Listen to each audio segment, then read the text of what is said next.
Hey guys, હજી કાલે બટેકાની વેફરનું પત્યું, ત્યાં આજે સાબુદાણાની આવી છે. અને મારે તો પહેલાં હે ને રીલ ઘરે હોય ને ત્યારે રીલ બનાવવા માટે 1 કલાક તો આ બધાના મોઢા બંધ કરાવતા થાય, કારણ કે મેં હજી માઇક લીધું નથી અને આ બધાના મોઢા બંધ થાય ને હવે મારો અવાજ તો સંભળાય નહીં, એ બધા બોલે ને તો. ને મમ્મી અમુક લોકો કમેન્ટમાં એવું કહેતા હતા કે તમે વેફર બનાવવાના ઓર્ડર લ્યો હો તો તારે લેવા હે. હે મમ્મી? મમ્મી મારી મમ્મી બેરી થઈ ગઈ છે, એકચ્યુઅલીમાં ઓછું સાંભળે છે. હા, લેવા છે ને. તો હું તમને બધાને એડ્રેસ અને નંબર હે ને મોકલીશ, જેને જેને દેવા હોય ને ઓર્ડર. તું એકલી બનાવ્યા રાખજો, હું કંઈ નહીં કરાવીશ. એકલા તું બનાવતો તો લઉં ઓર્ડર. ના ના, મારે નથી લેવા, તારે લેવા હે, તું બનાવ્યા રાખ. એકલા કઈ ના કર.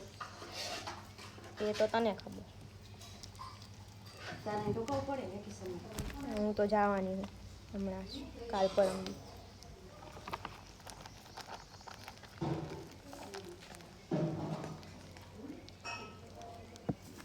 કંઈ નહીં ગઈશ, આ બનાવવાની મજા આવે પણ. ચલો બાય બાય.